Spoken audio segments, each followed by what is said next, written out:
Compound product है। Aluminium hydroxide sulphuric acid से reaction करके अल्युमिनियम सल्फेट और वाटर बनाता है। अब हम लोग देखेंगे नंबर क्या है। अल्युमिनियम हाइड्रोक्साइड के 2 मॉलिक्यूल सल्फ्यूरिक एसिड के 3 मॉलिक्यूल से रिएक्शन करके अल्युमिनियम सल्फेट का 1 मॉलिक्यूल और वाटर का 6 मॉलिक्यूल फॉर्म करता है। नंबर ऑफ एटम्स देखना हो वो भी हम देख सकते हैं कि 2 atoms of aluminium, 18 atoms of oxygen, 12 atom of hydrogen, 3 atom of sulphur. यही 4 सब्सटेंस यूज हुआ। इधर भी देख सकते हैं 2 atoms of aluminium, 18 atoms of oxygen, 12 atom of hydrogen and 3 atom of sulfur। ये रिएक्शन हमारा बैलेंस है, इसलिए रिएक्टेंट और प्रोडक्ट साइड में सेम चीज आ रहा है। तीसरी बात, आप चाहे तो हर एक कंपाउंड का मास निकाल सकते हैं कि एग्जैक्ट कितना मास लगेगा किसी केमिकल रिएक्शन में। ये इसलिए जरूरी है ताकि जब आप केमिकल रिएक्शन किसी लैब में करते हैं वहां पर एग्जैक्ट मात्रा, एग्जैक्ट क्वांटिटी होना जरूरी है, तभी रिएक्शन प्रॉपर्ली हो सकेगा। नहीं तो रिएक्शन में रेसिड्यू रह सकता है। तो कितना एग्जैक्ट ले कि रिएक्शन हो जाए, इसके लिए मास का कैलकुलेशन जरूरी है। हम लोग इसके मास को भी कैलकुलेट कर सकते हैं। करना शुरू करते हैं। सबसे पहले हम लोग जो भी कंपाउंड है उसका मॉलिक्यूलर मास लिख लें। अल्युमिनियम हाइड्रोक्साइड का molecular mass aluminium 13 27 plus oxygen 1 है, सॉरी ऑक्सीजन 1 3 है तो 16 into 27 into 1 plus 16 into 3 plus 1 into 3। ये कितना हो जा रहा है 48 51 27 68 78। चलिए दूसरा मॉलिक्यूलर मास हम ले लेते हैं किसका, H2SO4 सल्फ्यूरिक एसिड का। आप इसी तरह कैलकुलेट करेंगे तो आ जाएगा 98। उसी तरह आप अल्युमिनियम सल्फेट का निकालें Al2SO4 होल 3 54 प्लस सल्फर है 96 प्लस ऑक्सीजन है 144 12 into 16 12 into 16। आप अगर इसको कैलकुलेट करेंगे तो आ जाएगा कितना, इधर 150 हो गया, इधर हो गया आपका 192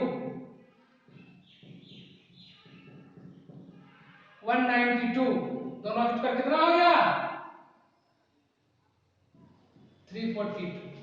तो आप यहां से कैलकुलेशन कर सकते हैं। और वाटर के बारे में तो हम लोग जानते ही हैं कितना होता है 18 होता है। तो आप यहां से सीधे कैलकुलेशन कर सकते हैं कि एल्युमिनियम हाइड्रोक्साइड का कितना मास लेना होगा। तो ये 2 मोल है तो इसको आप 2 से मल्टीप्लाई कर दीजिए 156 ग्राम। सल्फ्यूरिक एसिड का कितना मास लेना होगा, इसका 3 मोल है, इसको 3 ग्राम से गुणा कर दीजिए, कितना हो जाएगा 294 ग्राम। उसी तरह इसका 1 मोल है 1 ग्राम से गुणा कर दीजिए 342 ग्राम। और इसका कितना ग्राम हो जाएगा, वाटर के 6 मॉलिक्यूल बन रहे हैं तो 6 से गुणा कर दीजिए 108 ग्राम हो जाता है। अगर आप दोनों को देखें तो मास ऑफ रिएक्टेंट और मास ऑफ प्रोडक्ट यहां से बराबर हो जाएगा। कंजर्वेशन ऑफ मास यूज करके चेक कर सकते हैं ये दोनों मास का सम इस दोनों मास के सम के बराबर हो जा रहा है। तो इस तरह से किसी केमिकल इक्वेशन की मदद से हम बहुत सारे चीजों को जान सकते हैं। एक बार मैं भी बना देता हूं के लिए आप तो आपको ये मालूम चल गया कि किसी केमिकल इक्वेशन से क्या क्या इंफॉर्मेशन आ सकता है। तो ये इसके एडवांटेजेस हैं। इससे आपको मालूम चलता है कि कहां केमिकल रिएक्शन किनके बीच में हो रहा है, कौन सब्सटेंस रिएक्टेंट है, कौन सब्सटेंस प्रोडक्ट है, किसका कितना मास यूज हो रहा है। लेकिन केमिकल इक्वेशन का कुछ लिमिटेशंस भी है, इसकी अपनी मर्यादा है, अपनी सीमा है कि ये एक फिक्स चीज ही बता सकता है, उससे आगे की चीजों के बारे में ये जानकारी नहीं दे पाता है। हम लोग देखते हैं कि किसी केमिकल इक्वेशन की क्या क्या सीमाएं हैं, what are the limitations, what are the limitations of a chemical equation कि मान लीजिए ये मेरा केमिकल इक्वेशन है, इसकी क्या सीमाएं हैं, क्या क्या चीज इसमें इंक्लूड नहीं किया गया है। सबसे पहली बात, आप जानते हैं कि ये तो मालूम चल रहा है यहाँ से कि क्या रिएक्टेंट है और क्या प्रोडक्ट है, लेकिन अगर आप इस केमिकल इक्वेशन को देखें तो सबसे पहली बात जो समस्या आती है वो है कि आपको ये मालूम नहीं चल पा रहा है कि कौन सा रिएक्टेंट या प्रोडक्ट किस स्टेट में है, क्या हाइड्रोजन गैस सॉलिड है, लिक्विड है, गैस है, क्या ऑक्सीजन गैस सॉलिड है, लिक्विड है, गैस है, या जो वाटर फॉर्म हुआ ये सॉलिड है, लिक्विड है, गैस है। ये लिमिटेशन आपको मालूम नहीं चल पाता है तो ये एक इसकी समस्या हो गई कि केमिकल इक्वेशन से हमको सब्सटेंस का स्टेट मालूम नहीं चल पाता है।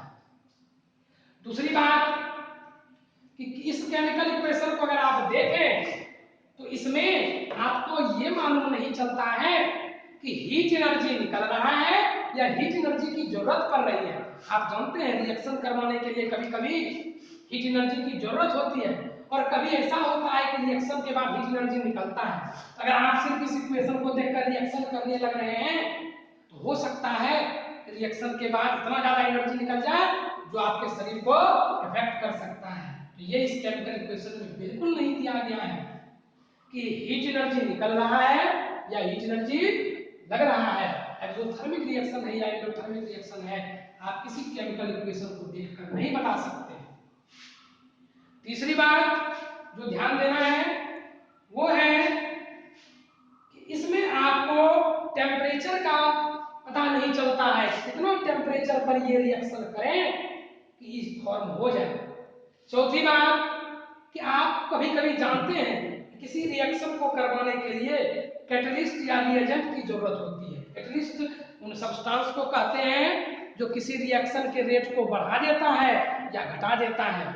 जैसे हम आप जानते हैं कि ये रिएक्शन एक शादी है, इसमें क्या होता है, कोई लड़का किसी लड़की से शादी करके और एक प्रोडक्ट फॉर्म करता है। लेकिन आप जानते हैं कि एक शादी में जिस तरह एक एजेंट की जरूरत होती है, अगुए की जरूरत होती है, इस केमिकल इक्वेशन को करवाने के लिए भी कहीं कहीं अगुए, रिएजेंट या कैटलिस्ट की जरूरत होती है और इसका वर्णन इस केमिकल इक्वेशन में नहीं हो पाता है।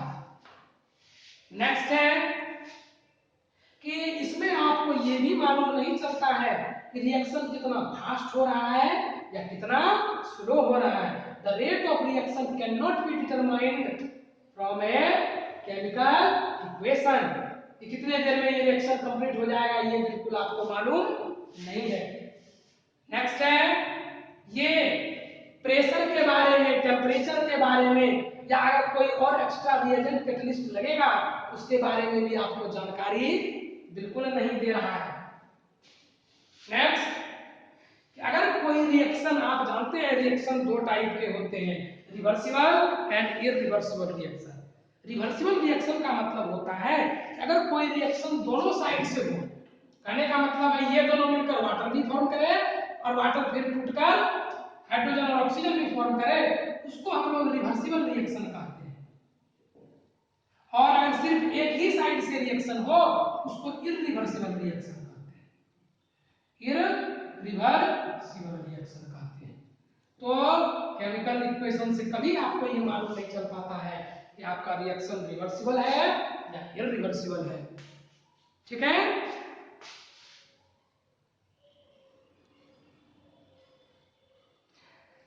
आज के लिए इतना ही। कल हम लोग देखेंगे कैसे हम लोग किसी केमिकल इक्वेशन को और ज्यादा इंफॉर्मेटिव बना सकते हैं, उसमें कुछ सर्टेन चीज जोड़कर हम उसको क्या कर सकते हैं, एक ऐसा इक्वेशन बना दें जिसको देखते ही हमको मालूम चल जाए कि रिएक्शन में क्या क्या चीज हो रहा है और सारे कंडीशंस मालूम चल जाए, ताकि हमको लंबा लंबा लैंग्वेज लिखने की जरूरत ना पड़े। Thank you. अब आप इस नोट्स को ध्यान से पढ़ें।